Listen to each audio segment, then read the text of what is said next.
so before I get into John, since I had absolutely nothing jumped out at me in terms of a psalm, I'm just going to read Psalm and start at the beginning.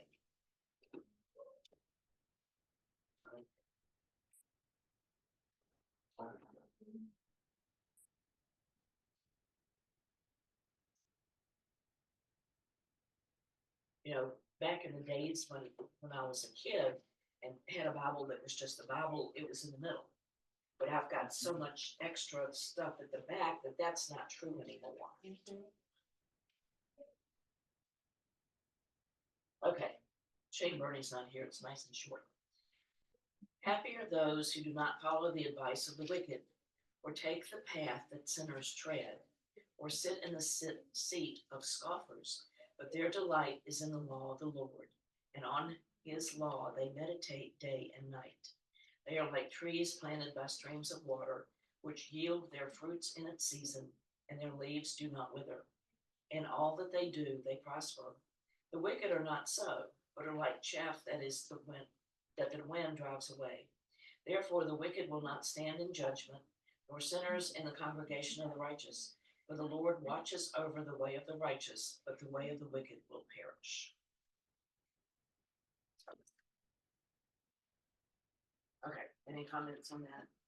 Any thoughts? The water reference, when you said water, I thought living water. Yeah. Strictly coincidental. I did not pick that. I didn't read it. I just decided that's what I would do. Okay, today we are reading or studying John 5. And I occasionally will jump some time here, but if I get carried away, 10 minutes after. Well, I'm more concerned about 10 minutes till. I'll throw Let something. me know where you finish, because I'm next week. Okay, yes. Okay, so this is the story of the healing of the lame man who's by the pool. So if I could get somebody to read verses 1 through 4. I can do this. After this, there was a festival of the Jews, and Jesus went up to Jerusalem. Now in Jerusalem, by the sheep gate, there is a pool called in Hebrew Bethzapha. What we now know as Bethesda, which has 5 porticos. In these lay many invalids, blind, lame, and paralyzed. And that's up to 4. Read 4. No, there is no 4 in some Bibles. Oh my! Do you see? You went from 3 to 5, didn't you? I did. You just stopped at 5. Does anybody actually have verse 4? Okay, read. For an angel of the Lord went down at certain seasons into the pool and stirred up the water. Whoever then first, after the stirring of the water, stepped in and was made well from whatever disease with which he was afflicted. Is she the only one that? I have verse 4, very similar to what. So I what? was trying to Angie, what translation? see what I have the New American Standard. Okay, Cassie. let me see what this is. I had 4 as a footnote. Right. That's the one. Let's see, first, all the stuff about King Solomon's temple. It's some kind of Masonic Bible, but I don't know what, it doesn't seem to tell me what the translation is. You have to be in the Masons and know the Yeah, secret handshake. yeah. But I'm trying to know read these. my- You should know. There are codes in there to tell them. Yeah. I do not But see- anyway, I do not see the point here is that it tends to be in older Bibles that were translated prior to some of the older manuscripts being discovered. So that verse is not in the oldest or the earliest manuscripts. So the thought is that a scribe added that verse, and we've studied that where that this is not the only place that has happened, that a scribe has added some detail for our edification. But that's a common belief at that time in history. And again, going back to living water, And because when you think pool, you think stagnant water. But the idea was that every once in a while, and in this pool, this is true because it is living water, that it stirs up and good morning, it would bubble and, and the idea was the first person in got healed. And AJ makes the point that kind of makes the angel a sadist, Yeah. because sitting- there's a lottery, and so you want to sit there as close as you can, and but anyway. So any other comments about that? And so when we get another verse into it, the guy that Jesus heals is going to complain. I could almost get there and somebody'd step in front of me. I could never get there. I've been here for a long time. So cutting in line has been an issue over the centuries is what I'm hearing. Yes, yes, Some things are timeless. yes, human nature. So going back to verse 1, we'll kind of get a little more detailed here. There was a festival of the Jews. We're not 100% sure which festival. There were multiple festivals, 3 of which required any male who lived within 15 miles of the temple to go to the temple and offer sacrifice. And can you imagine having to walk 15 miles one way and back home 3 times a year? I remember once when I was much younger and in much better shape, going out walking and visiting and just roaming around, and got home and realized I'd walked 8 miles and thought, wow, that's the only time in my life, but here they are, 15 miles one way you're supposed to go. Somebody makes the comment that if this is Passover, this would be a 4th Passover mentioned in the Gospel of John. There are other places where he mentions Passover distinctly 3 different times. So this could be Pentecost, which is 7 weeks and a day after Passover. But they wouldn't have had, would they have Pentecost? They had Pentecost. They did. Pentecost is not a Christian, not Christian I origin. thought that was, the Right, coming of yeah, the I Holy did too. Spirit, so. Well, I mean, It that's is what for Christian. us. It is for us, yeah. but not for them. Sure. And right now, off the top of my head, I can't tell you what it is for them. But the other one is the Feast of Tabernacles or Sukkot or Booths, which is 7 days after the Day of Atonement. After and Yom ten- Kippur, right? Right, and so it's late September through mid-October is a possibility with the lunar calendar. And also might be being thankful for a good harvest, considering that time of year. Whenever you mention these sacrifices, these mandatory ones where everybody within 15 miles has to come and bring a sacrifice, that is a huge amount. Right, of- and of one of the, sacrifices being. right, and one of the commentators makes the point that, and I think it's Tabernacles, the Feast of the Tabernacles lasts for 8 days. It starts with a Sabbath and ends on a Sabbath with the 6 days in between. And that they had so many priests, they had like a rotation, so nobody got overworked. Everybody's working overtime this week. It takes the whole rotation to manage this level of sacrifice. And the thing that gets me to get kind of gross about it, sacrifice means you killing an animal, there's blood everywhere. Think about all these people And the gallons of blood that's being. and the gallons of blood being spilled. But they're also, the priests are also inspecting the animals, and any they deem blemished, they put aside. And then later they sell them in the temple for people that couldn't get it. So it also turned, I mean, that's why Jesus went into the temple and threw the money changers and stuff out, because literally what they were doing was telling people, your sacrifice has a blemish, therefore it won't be acceptable to God. You need to buy a sacrifice from us that will be acceptable. And then out the back door in the front. And then reselling those same animals. Animals. And they couldn't buy it with ordinary money, if I No. remember correctly. So whatever, they had to do, basically, go to the bank and buy foreign currency. The money changers. Yeah, Mhm. so there was all, of course, a fee to that, so. Temple. Yes, temple dollars, and they, of course, gave you a horrible exchange rate, so then that's how the temple made money. Cheap. Yes. The backs of their own people, that's crazy. Well, and look at the Catholic Church. I was just selling thinking that, I was just indulgences. thinking the same thing. I didn't wanna say it because I didn't wanna offend anybody, but I was Well, thinking the same Bernie's thing. not here. Yeah, They and would think never about, done here, I guess. as Jeff and I always say, when something bad happens, we always say, no one expected the Spanish Inquisition, which actually comes from Monty Python, but look at all the horrible Yeah. things that have happened in the name Yeah. of religion. Yeah. Yeah, they're actually, we did a play years ago called This Is God, I Need You. And I'm pointing at Cassie because her daughter had a major role in it, the comedy relief, the comic relief.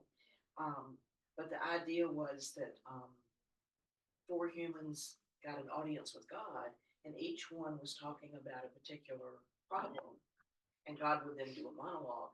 And part of it was, y'all are really screwing. The basic premise was, y'all are really screwing up. There's enough food for everybody if you don't waste your money creating rum raisin ice cream, or if you quit paving over good, fertile farmland. There is enough food. And that was one of the things. So, yeah, we really do know how to mess it up. Yes. Okay. Now, in Jerusalem, by the sheep gate, there is a pool called in Hebrew Bethzatha, which has 5 porticos.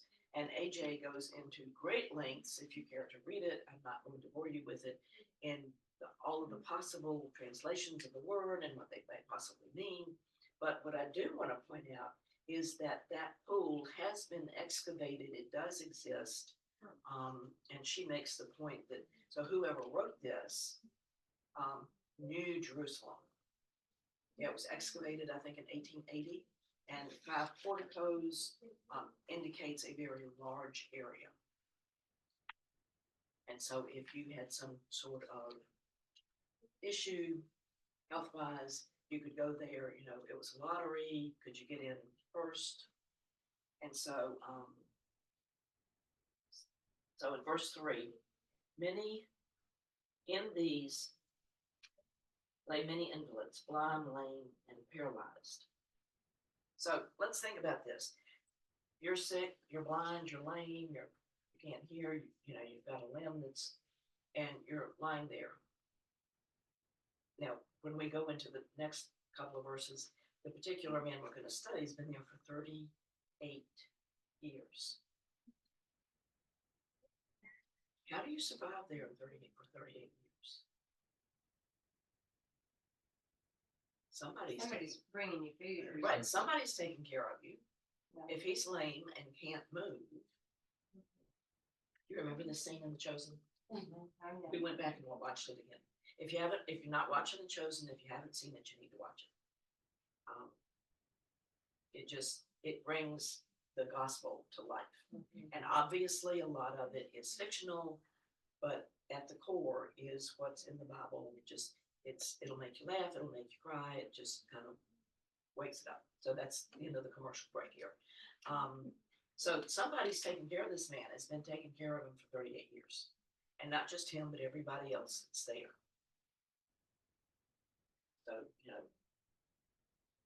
when I read the Bible, I tend to not always stop and think about those little details, but AJ brought it up. But you also sort of think, all right, when I read this, I also think, boy, this has got to be an awful existence, just lying there. I mean, and also I have seen that episode in The Chosen you're referencing, and just lying there day after day after day with no real hope. And if I put myself in that position, with no cell phone to entertain myself with, Right. I'd go stark raving Betty with nothing to do. You'd start a think tank. At home I'm reading a book, I'm doing some needlework, I'm watching a video, reading a newspaper, I'm doing something, even if I'm sitting there.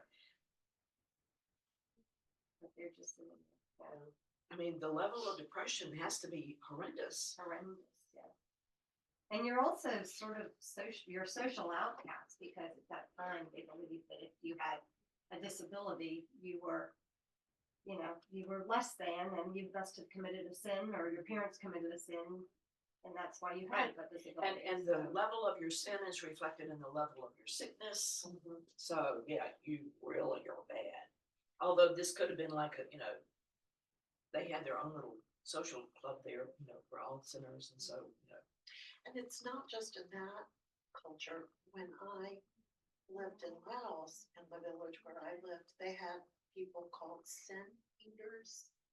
And when a person died in the village, they made a cake and they put it on top of the person. And sin would rise up into this cake.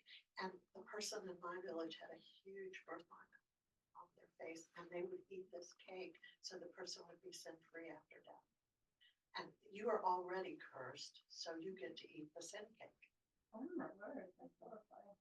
And of course, they lived on the outskirts of the village, but that was their role, was to eat the sin cake. So it's not, right, it's not ancient. Ancient. It's it's it still didn't in die in ancient existence times. in some So if, backward communities. so if you didn't have someone who obviously had been cursed, how did you choose the person to be the sin eater? I don't know. I really don't. I just know that got explained to me why that person ate the cake was, you can tell he's been cursed. And I was like, where? Yeah. Trying to. So if you were good at picking out the least little Oh, thing yes. if necessary. Yeah, the so- weakest, maybe you're weak or don't accomplish as much, or I don't know. Or have a limb. Yeah, Or I'm wondering, if the shortest person in the room gets picked. yeah. Yeah, Tom's over there laughing at that, but I remember growing up, when you got picked for teams, I was always the last one picked. I was the smallest one. Yeah, Well, I'm assuming some other people might have had that issue. I'm Not as much as you did. I'm gonna come right out and say that when Harper was in elementary school, she was often the last picked, and that was because her mothers were lesbians. And as they picked her, they go, we'll take the kid whose mothers are going to hell. Whoa. Whoa. Yeah, so that's, right now, she's 14 in Chesterfield County. Oh, yeah, you'll still hear people today, somebody has an accident, it's like, why was God punishing them? Yeah. Type Yeah. of thing, so, I mean, that still exists. Well, was it, I, correct me if I'm wrong, but I think it was Pat Roberts when there was that terrible earthquake in Haiti that just leveled in the island and so many people died. And he said that was God's retribution because they were such sinful people. I remember People that. talked about AIDS being Yeah, God. gay, Yeah. Oh, yeah. the way to wipe out gay people because they were sinners. So too often we see that we think we're so modern. And we're not. really No. We have modern technology. Yes. But our mindset has not changed. Wow. Yeah. Something else, just some odds and ends.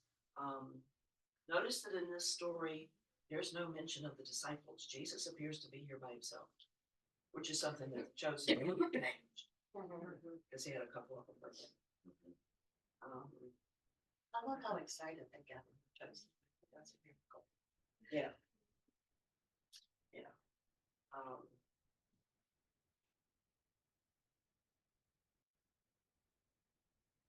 In terms of going back to talking about the water, it wasn't just the Jews that had this idea about living water being better. There was a Greek poet, Hesiod, who said that when a man was about to ford a river, he should wash his hands, for he who wades through a stream with unwashed hands incurs the wrath of the gods. So And, it was probably because modern plumbing is fairly modern. People are either in awe of running water or they're scared to death of it because of what too much water can do, like what we saw in North Carolina recently. So they're either, loving it or scared to death of it. It was interesting in some of my courses I took, although there was huge amounts of disease due to uncleanliness and unsanitary, the Jews died less of that because they always were washing their hands to honor God. So they at least had that. And they had the dietary restrictions, which Yeah. protected them also. Yeah, so they had that to help protect them from some of the, things that you just pick up from the day.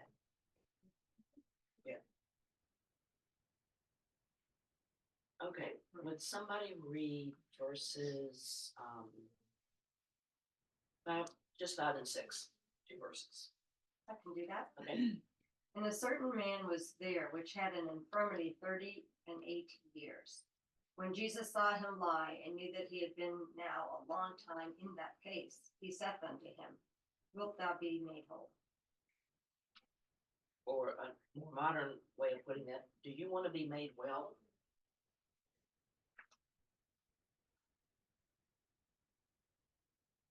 One thing to point out here, there are a lot of people around this pool. Jesus only talks to women. He only heals women. The gospel writer doesn't even mention, other than the fact that this is where the lame and the sick and the blind, nobody mentions the rest of them. There was, in my readings, nothing special about this man. It didn't say that, even though 38 years is a long time, It doesn't say it's the longest. right, doesn't say it's the longest, it doesn't say he's the sickest, just, talking about this one man. Now, do you think this is a silly question? Do you want to be made well? No, I don't think it's a silly question. Have any of you ever known people that enjoyed ill health? Yes. That they enjoy ill health, it means they get attention. That's an interesting thought. And the caregivers want them to be ill because they want to Be needed. Munchausen by proxy. Yeah, That is Munchausen, yeah. yeah. And isn't that the question that God asks us every day? I did not plant that question there. What a great Yeah, extension, Human nature just has a fear of change, sort of built in, so. He might have felt comfortable being ill and being there for all that time. It was his comfort zone. So being well and walking is way different for his mentality to comprehend, right. So, Does he even remember? And the other thing, and this always gets me with any healing, is muscles that atrophy. right. And when Jesus makes the blind man see,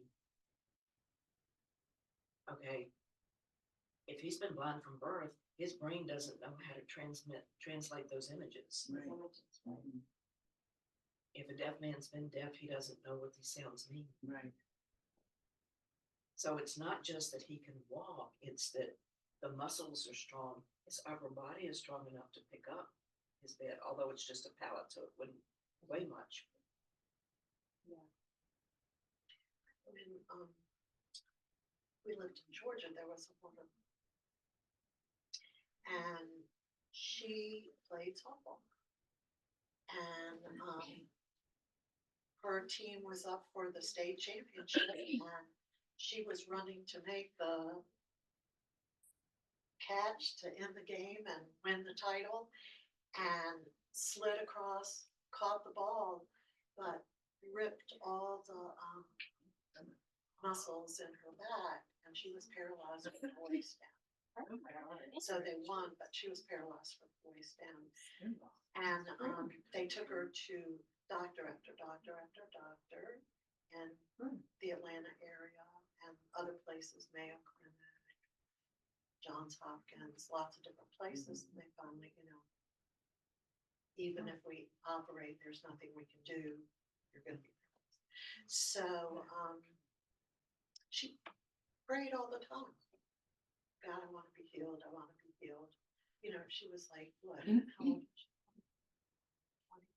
I'm thinking high school. Yeah, but- maybe high school. Yeah. But anyway, 18, so her family was, Christian, and they would, back in revivals, they'd go to revivals and everything, and they'd take her pallet and sit her up, and she would watch. And one day, a minister walked up to her and started talking to her and said, "Would you like to walk?" And she said, "Yes." And he goes, "Then let us pray." And they prayed together, and she picked up her pallet and walked. Wow. And now she's a missionary in Africa and all kinds of things. She carries her records with us. Even the doctors in Atlanta said, I don't know what happened. They can't explain it. No, Yeah. They just, She took the x-rays to them because they had done earlier x-rays. They're like, this makes no sense. yeah, They we don't know what acknowledge happened. A miracle, did Yeah. they acknowledge? it? Well, one Yeah. doctor cried, and he Yeah. just said, "I lived long enough to see." Wow. And so, and she is just the nicest lady you'd ever want to meet.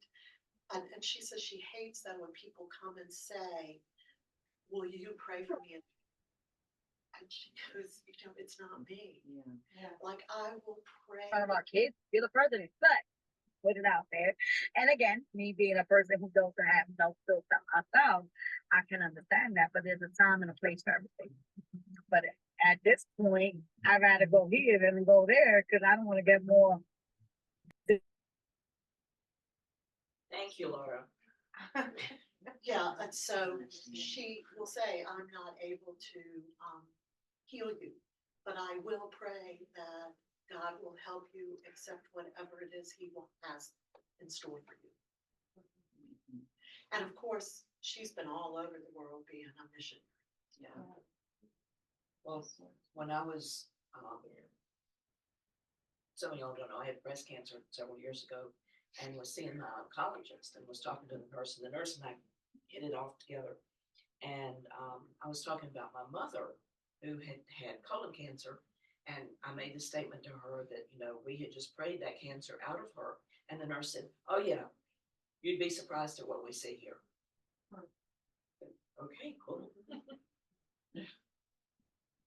Yeah, I don't believe healings are just like, prejudice. I don't believe healings are something that we're done with you. Oh, no. That they're still very, Yeah. they're still happening. But on the flip side of this, my dad couldn't be healed. He had really bad knees and was allergic to the anesthesia. So they couldn't put him to sleep to replace his knees. And his pain was so horrendous that it changed his relationship with God. He still believed, but he said a God of love would not make anybody suffer like he said. God may love humanity, but I no longer believe God loves.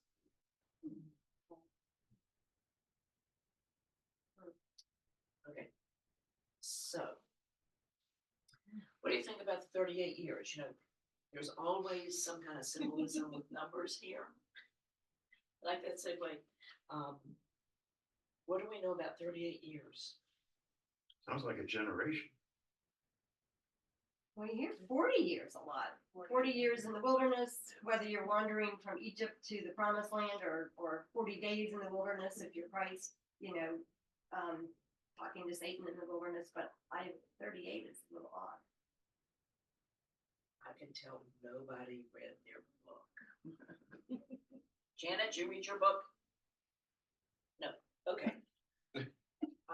what she points out, because I had the exact same reaction, was, wait a minute, what happened to 40? In Deuteronomy somewhere, the time that the Hebrew people spent wandering the desert was described as 38 years. Really? I always thought it was 40. In other places, yes, Yeah. you know, the Bible's not always consistent. Maybe they round up. Yeah. Or maybe it was a year getting to the desert and a year getting out. Yeah, or something like that. Yes, Yeah. we had to bookend it with a year. Which Yeah. seemed like. Yeah. And then AJ goes into numerology and says that 9 is a. How did she do this? She got into numerology. It was just considering that she said she didn't like the math of it. Said if you take the prime numbers 2 and 19 and multiply them, they yield 38.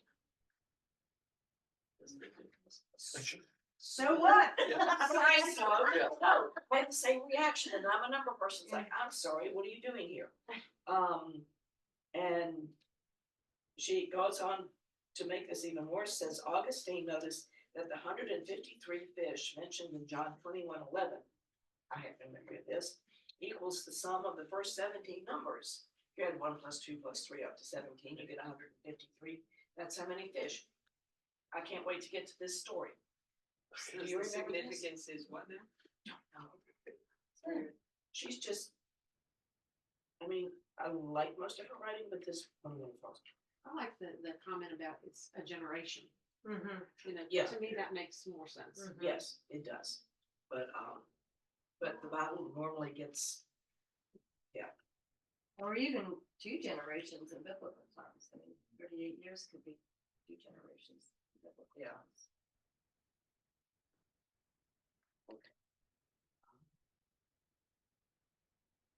okay, would somebody read verses? Did we do 6? Yes, you did. Yeah, okay, 7 through 9. I'll do it. The sick man answered him, Sir, I have no man to put me into the pool when the water is stirred up, but while I'm coming, another steps down before me. Jesus said to him, Go, pick up your pallet and walk. Immediately, the man became well and picked up his pallet and began to walk. Now it was the Sabbath on that day. So did the healing take place on the Sabbath, or did the Sabbath Yeah, start that's- right after the yeah. healing? No, It was the Sabbath. that was It the was- Sabbath. We get to that later. Don't get ahead, because that's probably gonna be Angie next week. Okay. So Jesus says, do you want to be made well? Does he answer the question? No. No. He says, I'm trying. Again, I'm trying. And poor pitiful little me, nobody's here to help me. I can't get into the pool. Don't you feel sorry for me? Wah, wah, wah, wah. But in its own way, he is answering, because I've been trying. Like, yeah, I want to, but I can't. Yeah, I can't do it on my own, Yeah. is what he's saying, which is instructive for us. Yeah. Yes. We can't be made well on our own either. so, and then he talks about all the problems that he has. And Jesus says, stand up and take your mat and walk. Just do it. And the man doesn't. So he's whiny at first, but then he quits whining and doesn't. So he's decided that yes, he does want to be made whole. He's not as comfortable as we might think. And I think it's AJ, but you know, I read so many commentaries, I lose track here.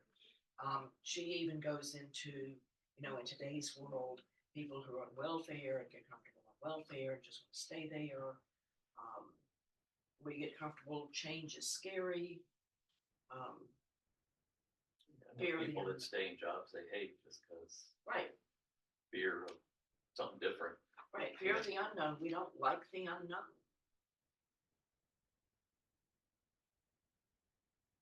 Staying in marriages you don't like. I was just flashing on you loading up that U-Haul and heading north. You know, the one that broke down and they had the bigger one? Oh, yeah, okay. Yeah, Yeah, I'll tell them that story. I'm not sure everybody has heard that okay, story. and I'm not sure how that story fits here, but the Fear of story, the unknown. well, but that wasn't fear. I mean, I had graduated from college. I was in Mississippi and had finally finished my education after 9.5 years. That's a whole nother different story, but just to kind of put it in context, and then stayed and got a master's degree. So I finished school. I have a job waiting for me in Richmond, and I've been a starving student. I'd been divorced for 2.5 years, didn't have any money, and I had just enough money to rent the smallest U-Haul truck they had, and went with two guys that were friends to pick it up. And I'm standing there looking at it, and I have a small house that I had bought with ex-husband. I have a small house, and I'm looking at that truck thinking, oh, crap, please God, my stuff has to fit. And my friend next to me looks at it and goes, your stuff's not gonna fit. So the other friend is driving the truck, and I live maybe a mile from where we got it. It was a service station. And we're behind him, and he's just creeping down the road, and finally he stops, put on the blinkers, and comes back to the car we're in and says, I can't get it out of first gear. So we go back to the service station where we rented it, and they look at him and say, well, do you know how to drive a stick shift? And he gets all insulted. He says, that's all I drive a whatever it was. So they put one of their mechanics in the truck and sent him out. He couldn't get it out of first gear. It was the only truck that size they had. And by law, they had to give me the next largest size without charging me the extra cost. I'm willing to bet everything I've ever had that the next morning that truck worked. Wow. Because I needed that larger size, and it was packed to the top, all the way to the back with my stuff. And God said, fill up your U-Haul and roll. Yes, fill up that U-Haul and get out of here. So that move was scary. I ended up in a doctor's office. I was having trouble with my scalp itching. When I went to bed, my scalp was just itching. He looked at me and said, have you been under any stress? And I said, well, let's see. This was like February. I said, in the last 6 months, I finished a master's degree, took oral exams, took the CPA exam, moved 900 miles and started a new job. But other than that, no, not really.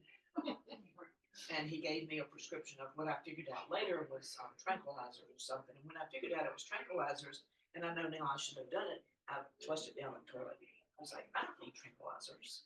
But by then I had kind of gotten over the stress of doing all that stuff. Okay, so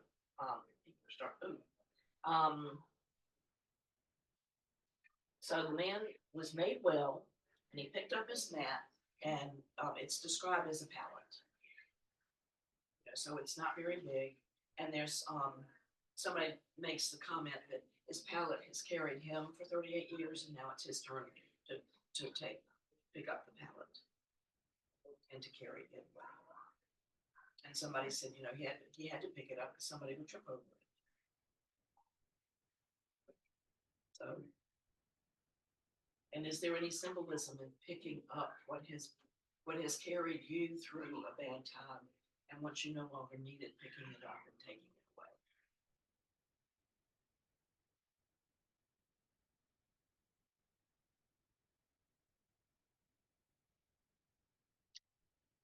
Yeah, but what was the reaction of the people who were there, who saw this guy who'd been there for 38 years picking up his stuff? And We'll talk about that. Okay. next Yeah, we'll time. talk about that. to be continued. To be continued, yes.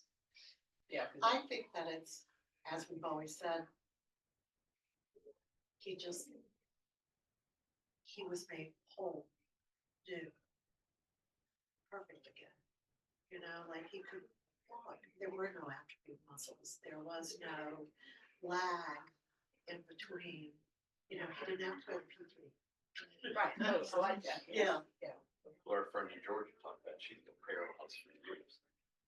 So the atrophy wasn't there. When she got That up, stuff. Wow. Yeah. when she stood up, she felt like, so she did jumping jacks. Yes. She goes, Yeah. I don't know why, I just did jumping jacks. And, because she could. yeah, Yeah. And not only could he walk now, but he can work, he can be responsible for himself, he can take care of himself, and maybe even take care of other people.